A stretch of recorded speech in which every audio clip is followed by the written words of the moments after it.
고맙습니다.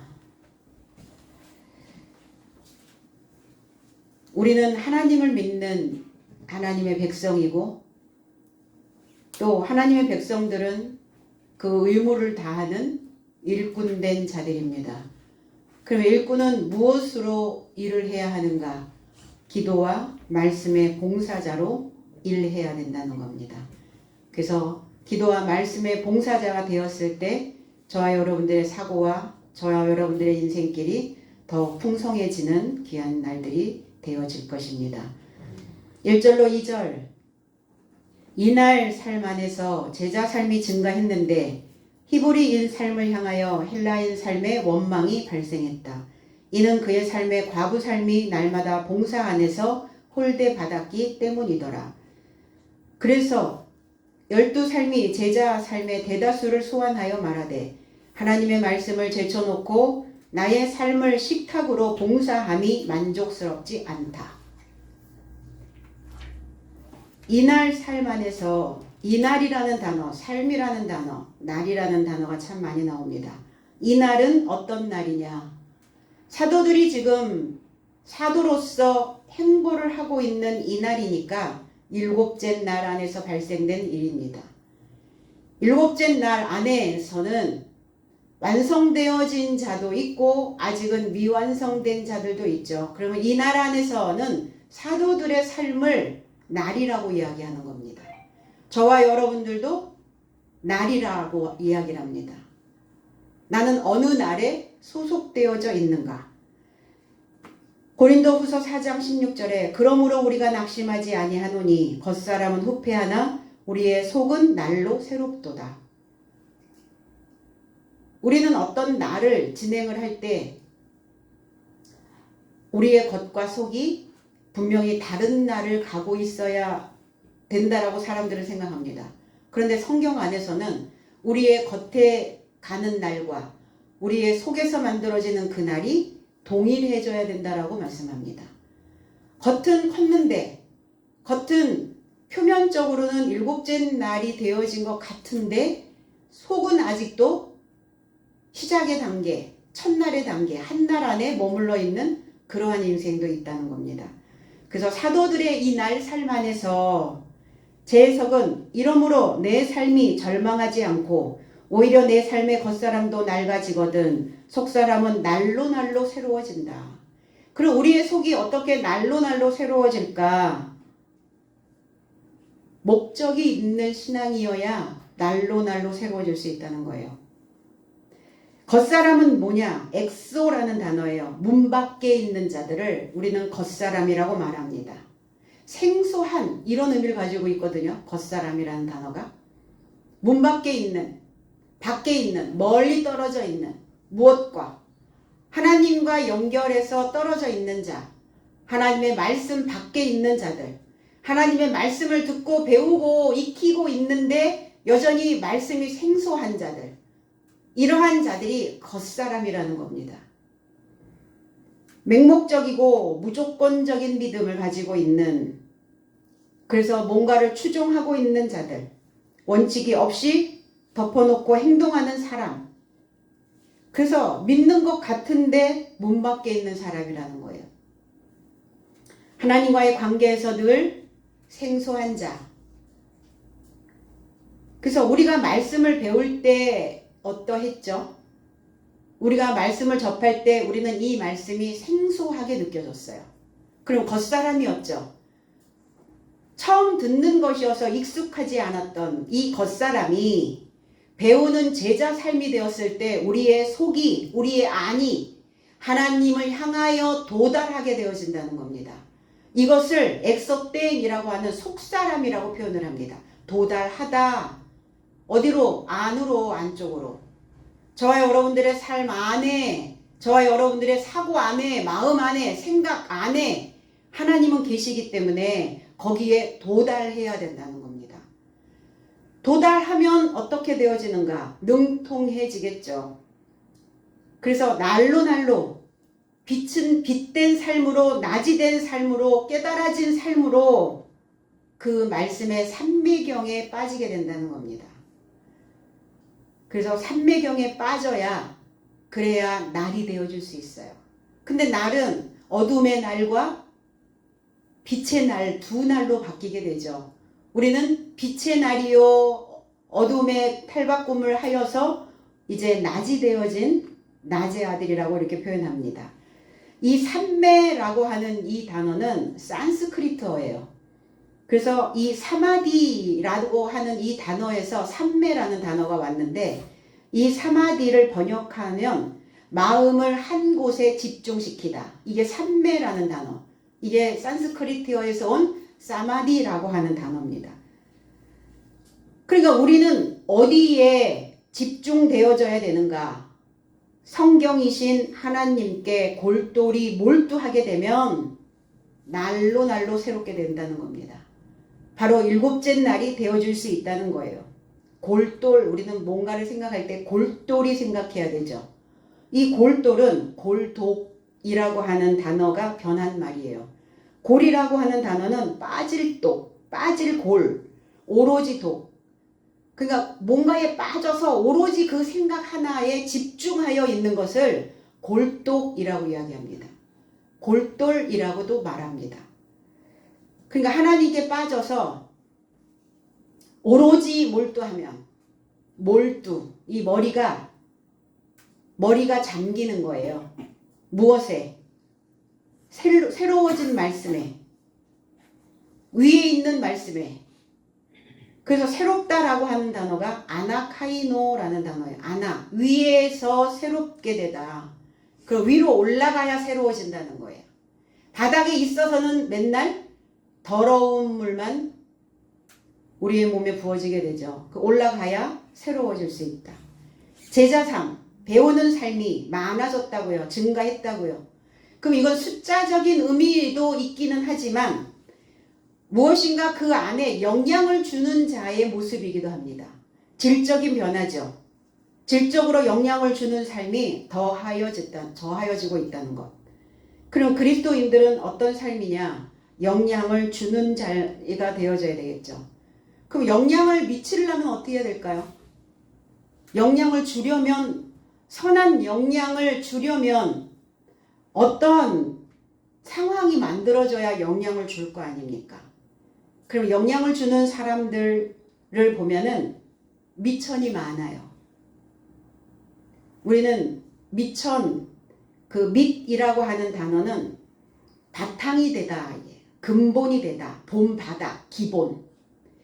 우리가 신앙 안에서 기본기가 없는 사람들도 있어요. 기본이, 바닥이 다 완성되지 않은 상태에서 굴러가는 사람들도 있다는 겁니다. 그래서 우리가 신앙 안에서 끊임없이 어떠한 환난과 어떠한 시험과 이러한 여러 가지 일들이 벌어지는 이유는 기본기가 잘 다져져 있는가, 그 밑이 잘 바탕으로 만들어져 있는가, 그 근본이 잘 다져지고 있는가를 확인하는 작업이라는 겁니다. 그래서 천이라는 단어가, 천은 원래 쩐이라는 단어에서 온 거예요. 밑쩐이에요, 원래. 그래서 어떤 밑받침을 해줄 수 있는 값어치. 돈은 값어치를 이야기하고 있죠. 재물을 이야기하고 있습니다. 이러한 것들의 의미가 더하여져서 밑천이 되어진 거예요. 밑전 하다가 밑천이 되어진 거죠. 그럼 저와 여러분들 그리스도인들은 믿음의 쩐이 되어져 있어야죠. 믿음으로 값어치를 가지고 있는 자가 되어져야죠. 그래서 이 믿음의 천이, 밑전이 바닥이 나면 망해요. 밑천이 바닥났어. 그래서 사람들은 뭐라고 얘기해요? 본전도 못 찾았어. 그 본전. 밑천 다 까먹었다는 거예요. 그럼 원금은 날리지 말아야죠. 원금은 갖고 계시죠? 밑천 갖고 계시죠? 그래서 본전을 찾으려고 계속 투자하면 더 까먹죠. 도박을 하는 사람들이 본전 찾으려고 집문서 팔고 다 팔죠. 이제 땅 문서 팔고 미천이 바닥나는 거예요. 우리에게는 믿음이라고 하는 그 믿음의 본전이 항상 남겨져 있는가를 확인하셔야 된다는 겁니다. 헬라인들이 헬라파 유대인, 헬라파 유대인이라는 단어는 없어요. 그냥 헬라파. 헬라인들이 히브리 삶을 원망했어요. 이 헬라파인들은 헬레니스테스라고 하는 단어인데 헬라파에 속하여 있는 사람들, 이제 그리스를 이야기하고 있죠. 헬라파에 속하여 있는 사람들은 어떤 자들이냐? 이방인들이에요. 기독교이기는 기독교인데 표면적으로 믿고 있는 자들이에요. 그러한 사람들을 헬라파라고 이야기를 합니다. 이 헬라파에 있는 사람들이 바울을 죽이자고 모의를 했던 적대자들입니다. 이 헬라라고 하는 의미는 목걸이라는 뜻이에요. 목걸이. 어떤 자가 목걸이를 합니까? 뭔가 부티나는 귀부인들. 목에 거는 목줄이기도 하고 올가미이기도 합니다. 그럼 헬라에 있는 헬레니즘의 문명에 있는 사람들은, 그 도시에 있는 사람들은 상당히 이런 지적인 우월감이 있었던 자들이에요. 그리고 이 헬레니즘의 주님도 오셨고 헬레니즘 그 사상 안에서 제자들을 가르치셨어요. 그리고 또한 사도들도 지금 이 헬라파에 있는 사람들과 더불어 말씀을 지금 증거하고 있다는 겁니다. 알렉산더 대왕의 정복에 의해서 지중해 세계와 고대 근동 그 지역, 전 지역에 보급된 문명이 헬레니즘이었어요. 그러니까 헬라의 도시들은 굉장히 자유로운 탐구라는 이 헬라의 이상, 그 다음에 철학, 과학, 문학, 예술, 거기에 기초한 이러한 지적인 발전에 굉장히 공헌을 많이 했던 문화이기도 합니다. 교육의 중심적인 이러한 사상들이 있었고 의학이나 천문학이나 수학에서도 상당히 많은 발전들을 이루어 왔어요. 인간의 표현, 그리고 어떤 창작, 그리고 새로운 지평, 이런 것들을 갖게 하는 원천이 되었죠. 철학자들은 형이상학, 때로는 윤리, 때로는 논리학, 이런 것들을 상당히 많이 탐구를 했고 디아스포라의 지적 중심지가 되었던 곳도 바로 헬라였어요. 그래서 이곳에서 BC 2세기경에 70인 역이 만들어졌다는 겁니다. 구약을, 히브리어를 헬라어로 다시 재번역한, 그래서 이 믿음에 대한 재해석들이, 새로운 해석들을 이끌어냈고, 그리고 교회에 대한, 신앙에 대한, 말씀에 대한 새로운 해석들을 이끌어내다 보니까 기존에 있었던 이 교회에 상당히 많은 긴장들을 야기시켰던 그런 시대였어요. 그러니까 이 헬라파에 속하여 있는 이 유대인들은 기존에 있었던 그러한 어떤 사상이나 그들이 가리키고 있었던 교리나 이런 거에 지금 도전을 받아야 되는 상황이었거든요. 그러니까 불쾌감을, 불평을 유발시키고 있는 겁니다. 그래서 헬레니즘에 오셨기 때문에, 사도들이 헬레니즘의 그 사상을 받았기 때문에 기독교가 전파되는 것을 촉진시키기도 했습니다. 그래서 바울의 신학은 이 헬라의 사상의 흔적들을 상당히 많이 가지고 있다라고 봅니다. 히브리라고 하는 헤브라이오스라는 단어는 극복하다라는 단어예요. 길을 가다라는 의미를 가지고 있습니다. 통과하다라는 의미입니다. 지나가다, 건너가다, 건너편. 우리가 하나님을 믿는다는 것은 뭐냐? 통과해 가는 겁니다. 우리의 인생도 그렇죠. 어제를 통과하지 못한 사람들은 죽었어요. 그런데 어제를 통과해 왔기 때문에, 건너왔기 때문에 오늘 나는 존재하고 있는 겁니다. 내가 믿음으로, 그 밑천으로 하나님의 나라를 통과하지 않으면 우리는 죽은 자의 삶이 되는 겁니다. 그래서 하나님을 향한 믿음으로 우리가 통과해가는, 건너가는, 우리의 생각이 건너가지 않고 있다고 한번 생각해 보세요. 그게 바로 생지옥입니다. 지옥은 건너갈 수가 없어요. 다리가 없습니다. 연결이 없어요. 끊어진 곳입니다. 옥이에요. 갇혀버리는 거예요. 그래서 지옥이라고 말하는 거예요. 통과할 수가 없기 때문에. 어제 이태원 아수라장이 된 그 사건도 통과할 수가 없었어요. 지나갈 수가 없었어요. 건너갈 수가 없었습니다. 그래서 죽은 거죠. 많은 사상자들을 냈어요. 그게 바로 지옥이라는 겁니다. 그럼 하나님을 믿는 자들은 건너가야 해요. 무조건. 무엇을 향하여 건너가는가? 하나님을 향하여입니다.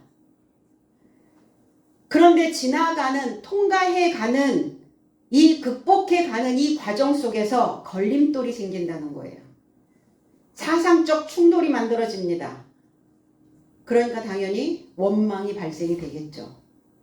불평을 늘어놓는 거예요. 투덜대게 되는 겁니다. 왜 불평, 불만이, 왜 원망이 올라올까? 그 시점이 어느 때인가를 잘 생각해 보면 마음이 인색해질 때예요. 마음이 인색해지면 불평이 올라옵니다. 그래서 야단이 나죠. 그리고 야단 법석을 떨게 됩니다. 야단. 좋지 않은 상태가 되는 거예요. 시끄럽게 되는 겁니다. 시끄러움의 단서를 내 안에서 자꾸 끌어서 일으킨다. 시끄러움의 단서를 내 안에서 끌어서 일으킨다는 뜻이 야단이라는 뜻이에요. 야단 법석이.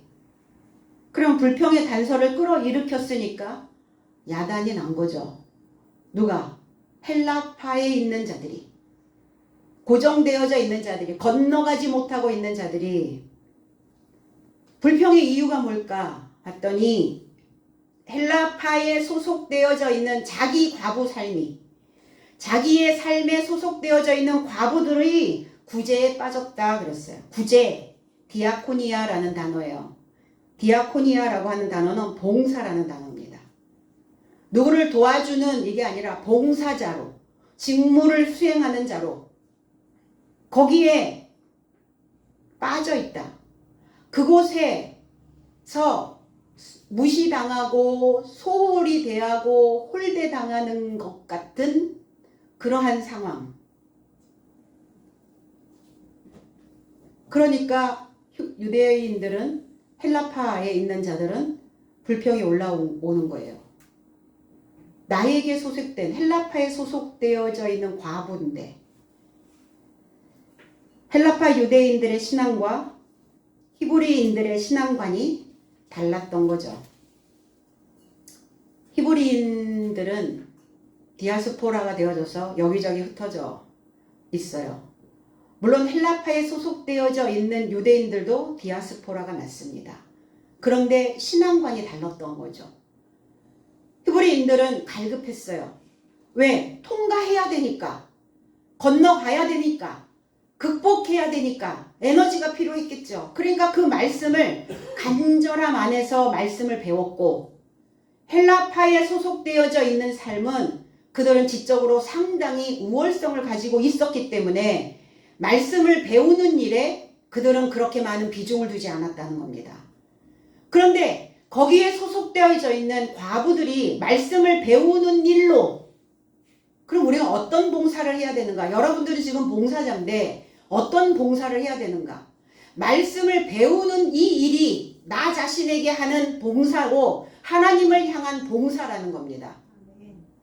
디아코니아, 이 봉사를 해야 된다는 거예요. 말씀을 듣고 말씀을 행하고 말씀을 먹고, 이 봉사자, 이 일을 하는 자, 하나님의 일을 하는 이 봉사자.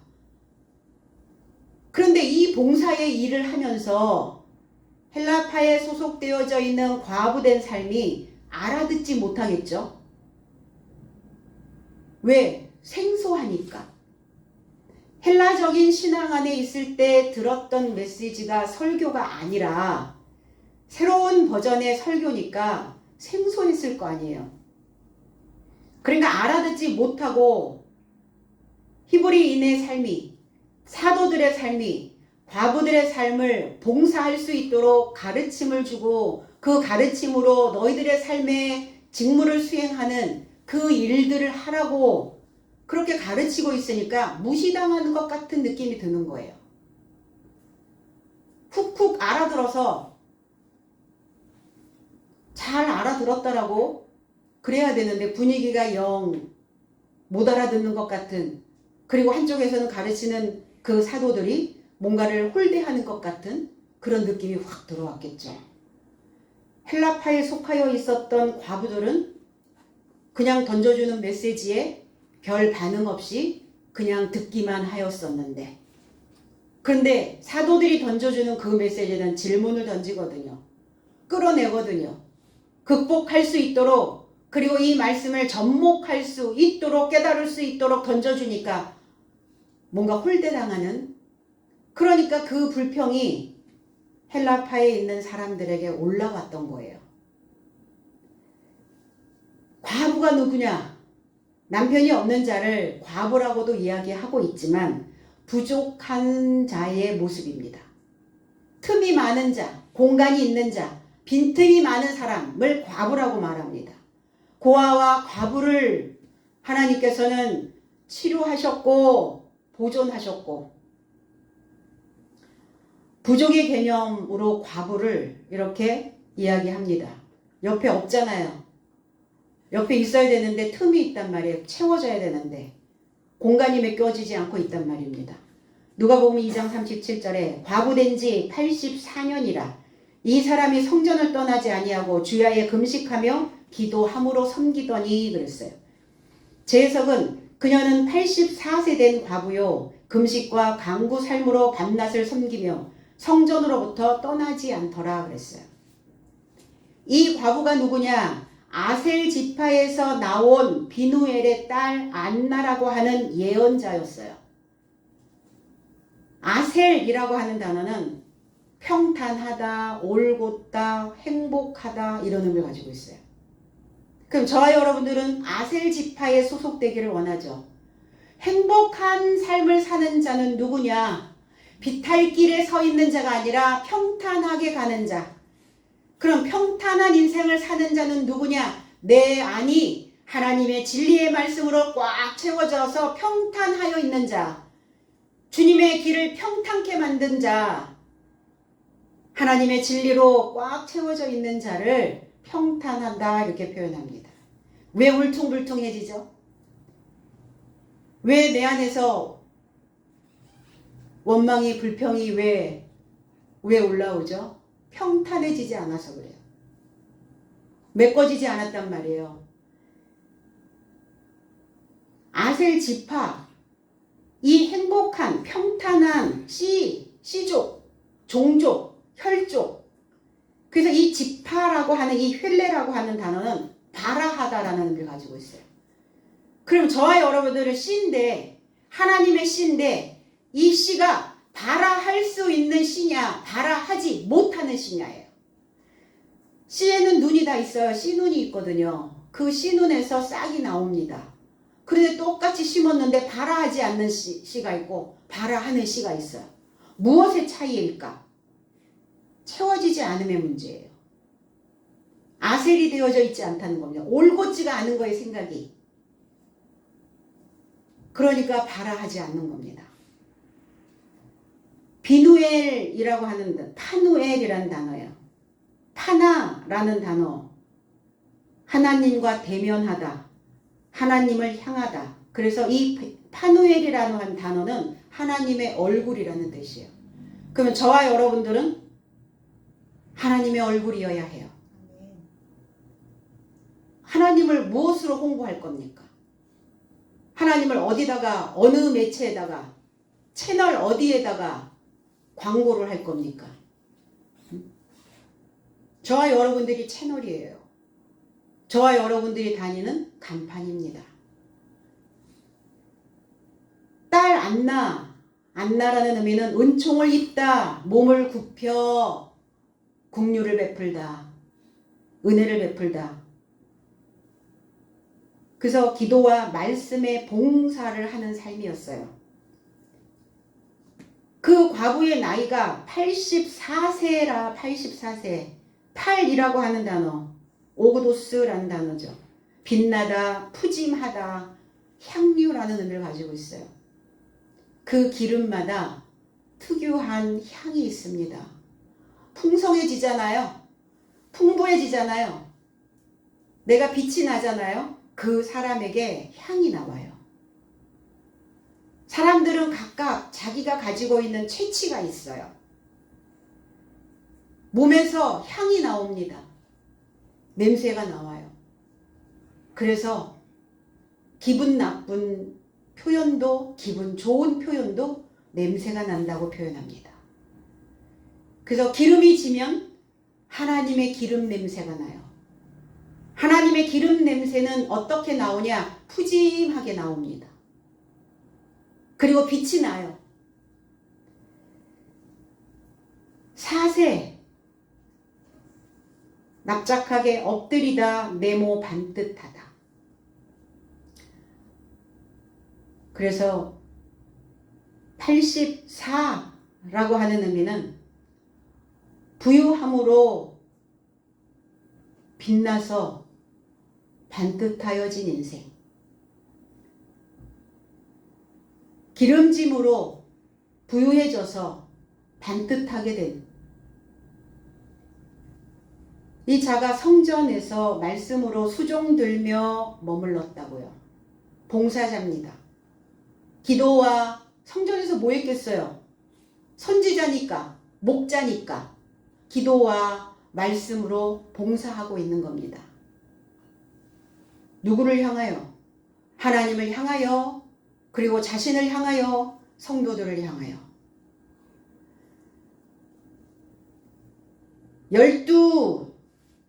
12를 소환했어요. 부유하게 변경되어진 자들이죠. 그 배우는 자들을 소환했습니다. 왜 소환했냐? 지금 교회의 형태들을 보니까, 교회의 모습들을 보니까 하나님의 말씀을 제쳐놓고 이랬어요. 하나님의 말씀은 뒷전이고, 이 카탈레포라고 레오포라는 단어가 포기하다, 버리다, 뒤에 두다. 제쳐놨다고요. 말씀을 뒤에 뒀다고요. 그 말씀을 뒤에 두는 원인이 있을 거 아니에요. 말씀을 제쳐두는 그 이유가 있을 거 아닙니까? 교회마다.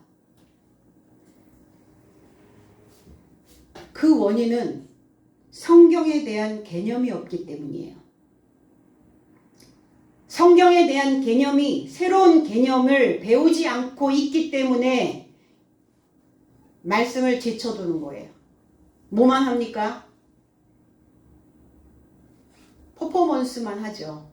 보여주기 위한 어떤 프로그램, 다른 사람들에게 뭔가를 과시하고자 하는, 그것도 필요할 때가 있기는 해요. 그런데 그것만 하니까 문제죠. 말씀의 개념을 가르쳐야 해요. 성경을 이해할 수 있고 표현할 수 있도록. 그런데 개념을 배우지 않으니까 성경을 이해하고 표현하고 하는 발전이 없는 거예요. 개념이 없으니까 뭐만 합니까? 종교 의식만 하고 있는 겁니다. 지금까지 개념 없이 믿었다는 것은 생각의 변화가 없이 살고 있다는 거예요. 믿기는 하는데 변화가 안 되네. 그러면 성경에 대한 개념이 잡히지 않은 거예요. 말씀에 명료화된 이 개념이 믿음의 집도 굳건하게 만들어 놓을 수 있다는 겁니다. 이 과부들이 공계를 일삼는다. 이 공계, 트라페자라는 단어는 식탁이라는 뜻이에요. 식사, 돈을 세기 위한 계산대, 상. 그럼 이들이 지금 다 모험만 하고 있단 말인가? 이 주님께서 오셔서 돈 바꾸는, 비둘기 파는 그 성전에서 장사하는 그 상을 엎었던 기억을 하시죠? 그 상이라는 단어가 바로 트라페자라는 단어예요. 왜 그 상을 뒤엎으셨을까? 말씀은 뒷전이고 뭔가 그들이 보여주기 위한 종교의식만을 행하고 있는 겁니다. 뭔가를 하는 말씀의 상차림이 아니었어요. 말씀의 상을 부짐하게, 하나님의 말씀을 부짐하게 차려서 한 상 턱 내놔야 되는데 교회들이 그거는 하지 않고 열심히 보여주기 위한 그러한 행사만 하고 있는 겁니다. 이 과부들이, 빈틈이 많은 이 과부들이 뭘 해야 되는데, 말씀이 우선이어야 되고 말씀을 배워야 하고 가르침을 받아들여야 되는데, 이 밥상이, 과부들이 차리고 있는 밥상이 각자가 차려놓은, 신앙 안에서의 차려놓은 각각의 그 상이 형편없더라 이거예요. 먹잘 것이 없는 거죠. 손이 가는 곳이 없는 거예요. 그래서 이 밥상은 차반이 되어져야 돼요. 차반. 이 차반이라고 하는 단어는 1447년 석보상절에 표기되어져 있는 단어인데, 차다라는, 차는 차다 차자고 반은 밥반자예요. 그럼 밥이 찼다. 그럼 밥이 찼는데 이게 차, 우리가 차를 끓여서 먹을 때 새순을 따서 차를 만들죠. 그 새순과 같은 차예요. 그러면 이 밥상이, 차반은 뭐 해야 되느냐? 새순, 새로운 것, 어린 것, 이 어린 것의 밥이어야 된다. 어린 밥이어야 된다는 거예요. 오래 묵은 밥 말고, 오랫동안 묵혀놓은 밥 말고 밥맛 없잖아요. 그럼 오랫동안 밥통에 넣어놓았다가 먹은 밥이 맛이 있습니까? 갓 지은 밥, 이거를 차반이라고 이야기를 해요. 그래서 격식을 갖춘 음식이라는 뜻이에요. 그래서 우리가 결혼을 한 신혼 부부들이 친접을 갈 때, 신혼 살림을 갔다 오고 친정을 갔다 왔을 때 차반을 가지고 오죠. 격식을 갖춰서 예물로 잘 차려놓은 좋은 음식들을 가지고 옵니다. 그리고 또 친정에 갈 때도 시댁에서 차반을 준비합니다. 그 차반이에요. 예물로 잘 차려진 좋은 음식. 이게 밥상이라고 하는 의미까지 지녀 있다는 거예요. 그래서 우리나라에 재밌는 속담이 하나 있는데, 딸의 차반 재 넘어가고 며느리 차반 농위에 둔다. 이건 무슨 말이냐? 딸에게는 줄 밥상을 아끼지 않으면서 며느리에게 줄 밥상은 아까워서 농 위에다가 두고 망설인다라는 뜻이래요. 며느리들은 예전부터 서러움이 많았었나 봐요. 그래서 이렇게 하나님의 말씀의 개념이 잡힌 명확한 하나님의 말씀으로 잘 차려진 밥상이 되어져야 되는 거예요. 이 차반이 되어져야 돼요.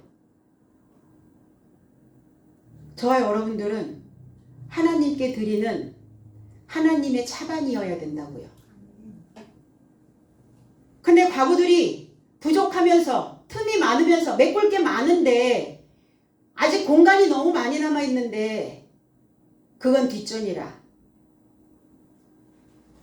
그러니까 제자들을 소환해서, 야, 지금 이게 이 교회가 지금 어떻게 되고 있는 거냐, 교회 꼴이 지금 어떻게 되고 있는 것이냐, 가르치는 자들을 불러냈다는 거죠. 근데 우리가 차반이라는 이 단어에서 이제 그 형편없는 음식으로, 격식을 갖춘 음식이 아닌 뜻으로도 이 차반이라는 단어가 만들어지죠. 개차반. 개가 먹는 차반이라는 거예요. 개가 먹는 밥상. 개에게 차려진 식탁. 그 인생이 개차반이 되면 안 되잖아요. 그러면 그 식탁이 더러운 것으로, 배설물로, 똥으로 가득 채워져 있는 상이라는 거예요. 그 말씀은 관심이 없고 하나님에게는 관심이 없고 그저 그냥 보여지는 어떤 이런 거에 탐욕으로 더러운 똥으로 우리의 생각들이 속되어 있다면 개차반이에요, 그게.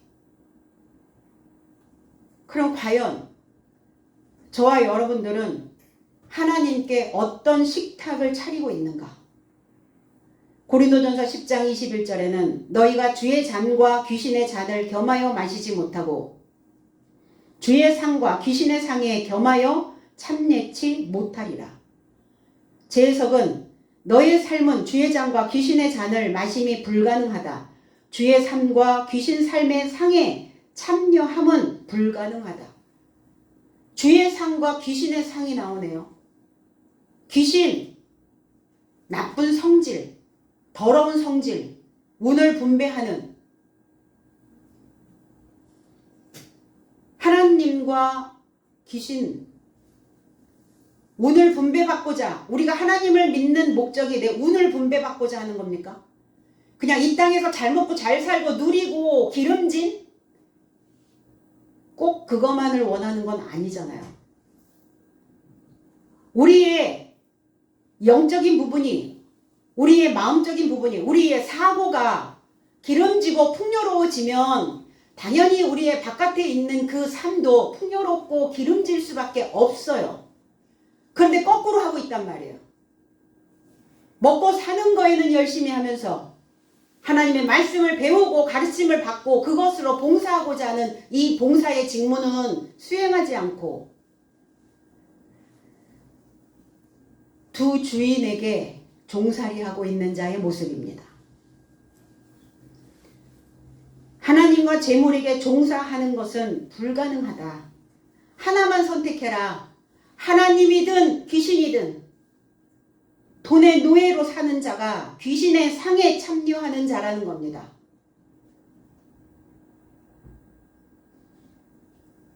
빛과 어두움 교제할 수가 없죠.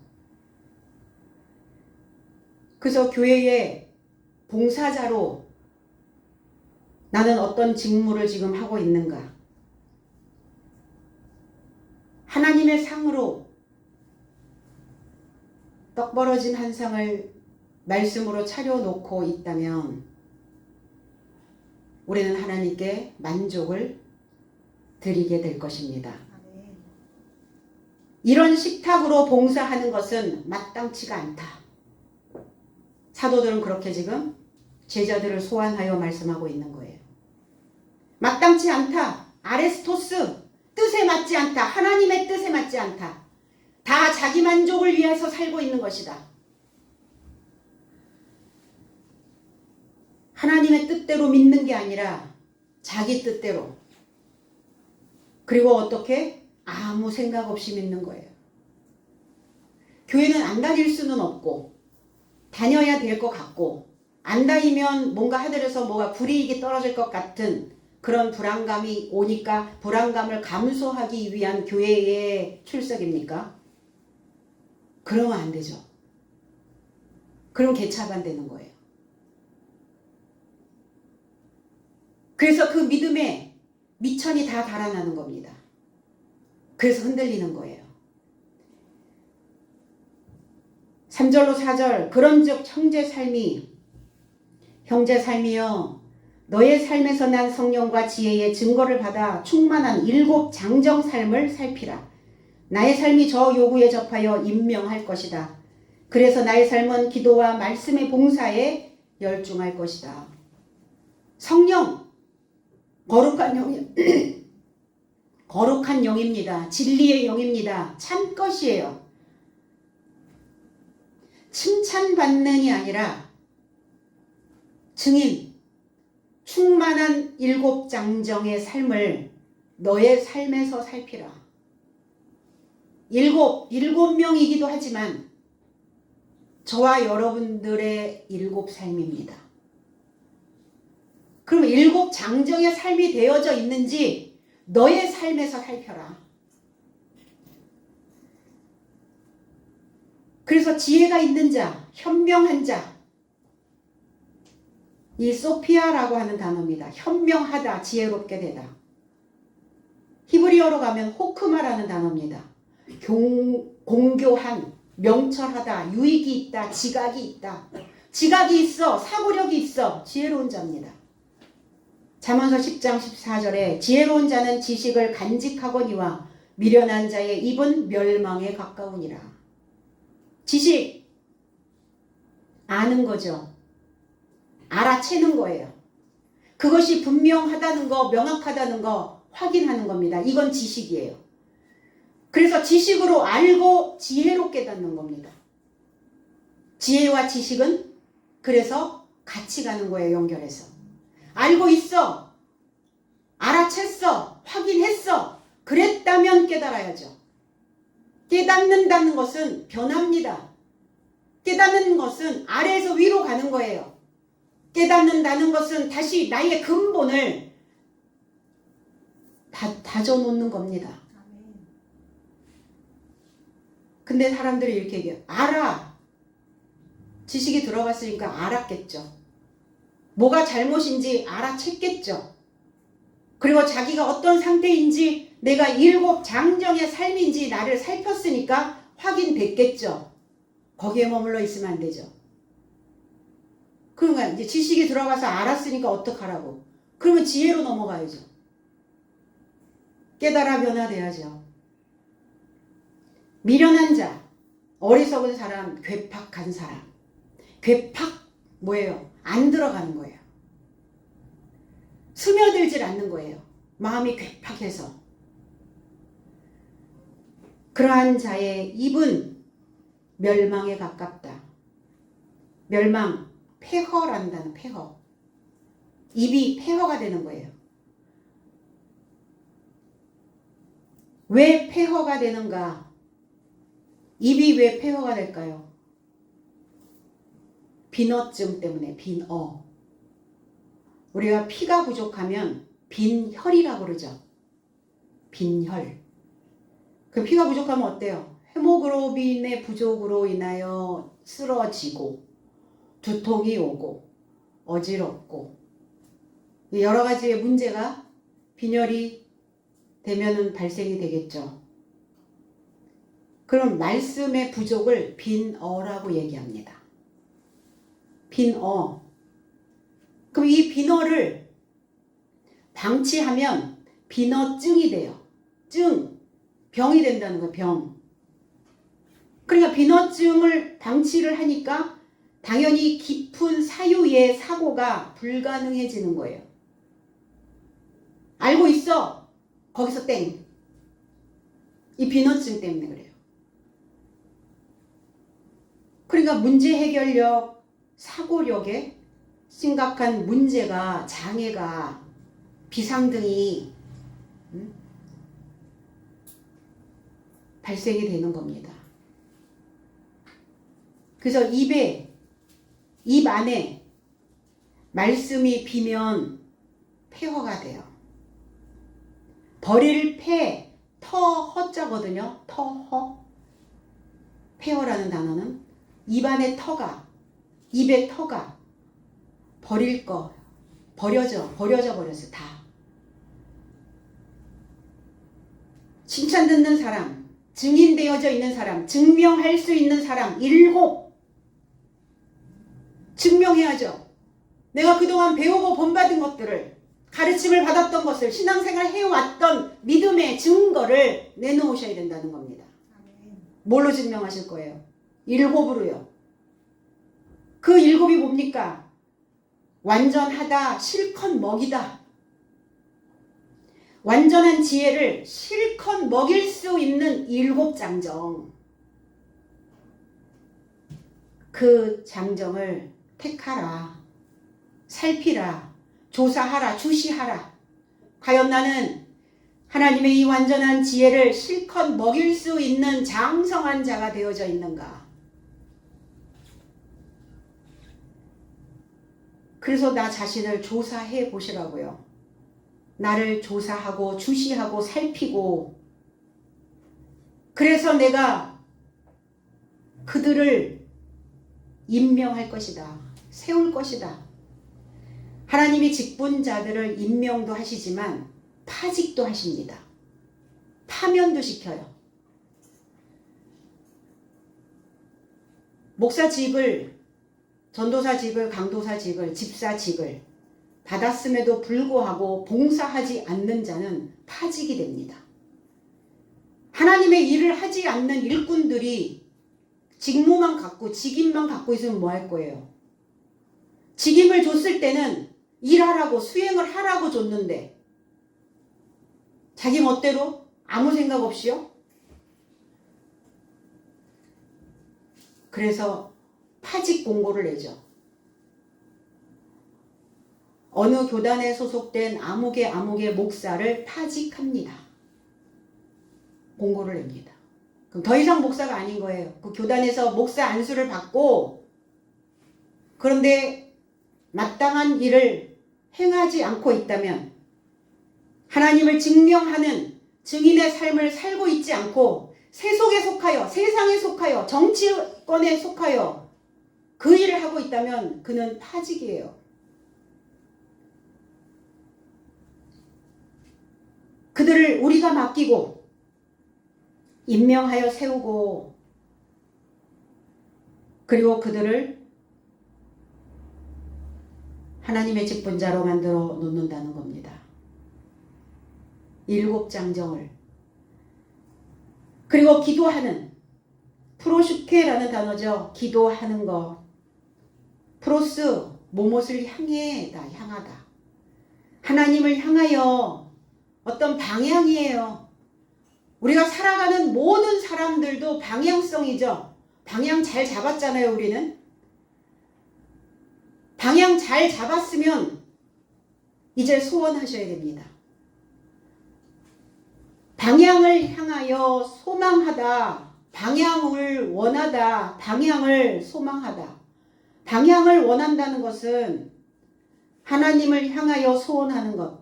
우리가 무엇에 소망을 두고 갈 것인가? 하나님께 소망입니다. 그럼 우리가 기도하는 것은 하나님을 원하는 거예요. 하나님을 원합니다. 하나님을 원한다는 건 뭐예요? 하나님, 내 입안이 폐허가 되지 않도록, 내가 비너증이 되지 않도록 하나님의 말씀으로 내 입안을 꽉 채워주시옵소서. 하나님을 원합니다. 그게 기도입니다. 프로슈케.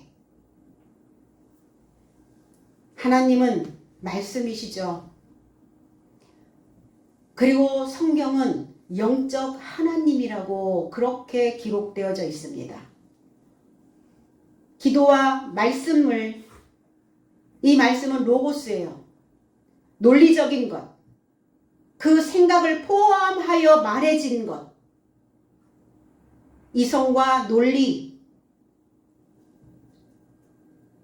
우리가 책을 보다 보면 책이 1판이 나오고 전문 서적들은 그렇죠. 조금 지나면 2판이 나오고 3판이 나오고 책도 시간이 지나면 개정판을 냅니다. 그러면 사전도 사전이 되지 않으려면 이 사전, 말씀사 법전, 이 말씀의 법이 죽을사 법전, 죽은 사전이 되지 않으려면 주기적으로 개정하고 증보해야 죽은 책이 되지 않아요. 왜 죽은 책이 되었는가? 개정하지 않기 때문에 그래요. 우리 개정개혁 증보하기는 했는데 별반 다른 게 없네요. 저와 여러분들의 신앙도, 저와 여러분들의 생각도 개정하고 다시 뭔가를 새롭게 증보하고 그리고 다시 재정의해서 우리의 사고의 혁명을 일으켜야 된다는 겁니다. 이게 신앙 안에 있는 자들의 개정판이에요.